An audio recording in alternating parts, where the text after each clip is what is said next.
welcome to the Red Couch Reading Room. I'm Miss Kara and we have a great story today. It's one of our old favorites and it's called The Little Red Hen. It's an English folk tale from long, long ago. So let's get started with The Little Red Hen. Little Red Hen lived in a barnyard. She spent almost all of her time walking about the barnyard. In her pickety-peckety fashion, scratching everywhere for worms, she dearly loved fat, delicious worms and felt they were absolutely necessary to the health of her children. As often as she found a worm, she would call chuck, chuck, chuck to her chickies.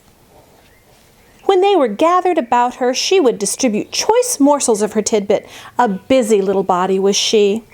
A cat usually napped in the barn door, not even bothering herself to scare the rat who ran here and there as he pleased. And as for the pig who lived in the sty, he did not care what happened so long as he could eat and grow fat. One day, the little red hen found a seed. It was a wheat seed.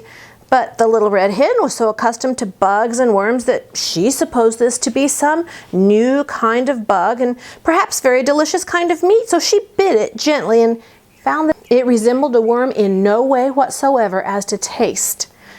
Although, because it was long and slender, a little red hen might easily be fooled by its appearance. Carrying it about, she made many inquiries as to what it might be. She found out that it was a wheat seed and that if planted it would grow up and when ripe it could be made into flour and then into bread. Well, when she discovered that, she knew it ought to be planted. She was so busy hunting for food for herself and her family that naturally she thought that she ought not to take the time to plant it. But she thought of the pig upon whom time must hang heavily, and of the cat who had nothing to do, and of the great fat rat with his idle hours, and so she called loudly, "Who will plant the seed?" But the pig said, "Not I," and the cat said, "Not I," and the rat said, "Not I." "Well then," said the little red hen, "I will." And she did. Then she went on with her daily duties through the long summer days, scratching for worms and feeding her chicks, while the pig grew fat and the cat grew fat and the rat grew fat and the wheat grew tall and ready for harvest. So one day the little red hen chanced to notice how large the wheat was and that the grain was ripe. So she ran about calling briskly, "Who will cut the wheat?" But the pig said, "Not I." The cat said, "Not I." And the rat said, "Not I." "Well then," said the little red hen, "I will." And she did. She got the sickle from among the farmer's tools in the barn and proceeded to cut off all of the big plant of wheat. On the ground lay the nicely cut wheat ready to be gathered and threshed, but the newest and yellowest and downiest of Mrs. Hen's chicks set up a beep, beep, peeping in their most vigorous fashion, proclaiming to the world at large, but most particularly to their mother, that she was neglecting them. There she is. There's the wheat. Poor little red hen, she felt quite bewildered and hardly knew where to turn. Her attention was sorely divided between her duty to her children and her duty to the wheat for which she felt responsible. So again, in a very hopeful tone, she called out, "Who will thresh the wheat?" But the pig with a grunt said, "Not I," and the cat with a meow said, "Not I," and the rat with a squeak said, "Not I." So the little red hen, looking, it must be admitted, rather discouraged, said, "Well, I will then." And she did. Of course, she had to feed her babies first, though, and when she had gotten them all to sleep for their afternoon nap, she went out and threshed the wheat. Then she called out, "Who will carry the wheat to the mill to be ground?" Turning their backs with snippy glee, the pig said, "Not I." The cat said, "Not I."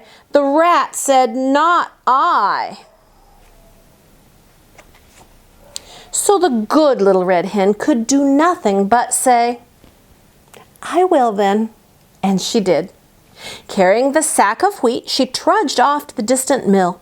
There she ordered the wheat to be ground into beautiful white flour. When the miller brought her the flour, she walked slowly all the way back to her own barnyard in her own pickety-peckety fashion.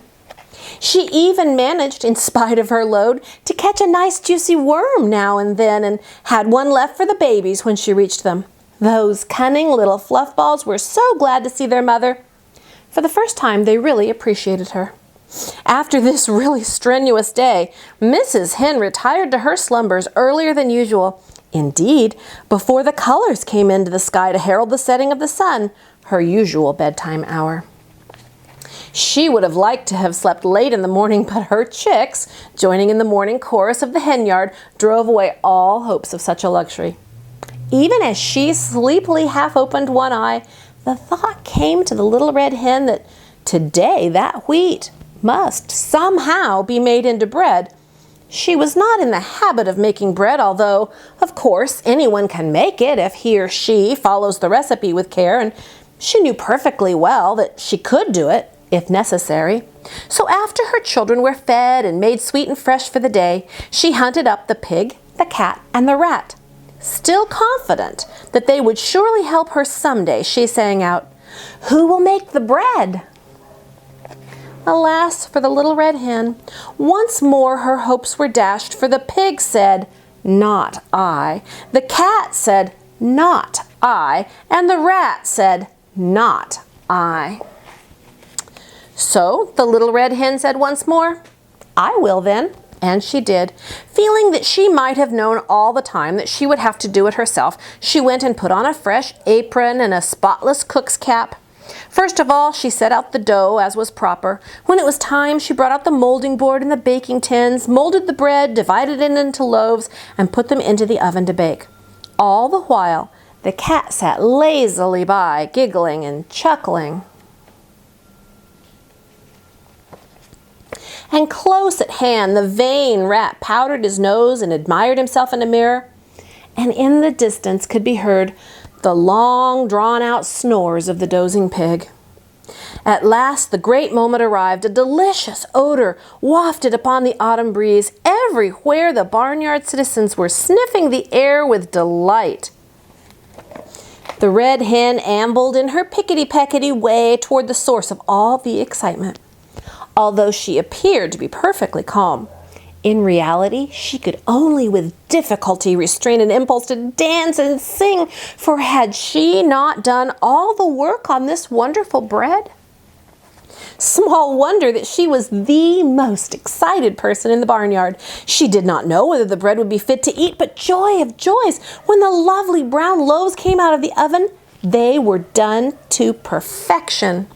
Then, probably because she had acquired the habit, the red hen called, "Who will eat the bread?" And all the animals in the barnyard were watching hungrily and smacking their lips in anticipation. The pig said, "I will." The cat said, "I will." The rat said, "I will." But the little red hen said, "No, you won't. I will." And she did. Her hard work paid off, didn't it? Anytime you're ready for another story, just pick one, and I'll meet you here in the Red Couch Reading Room.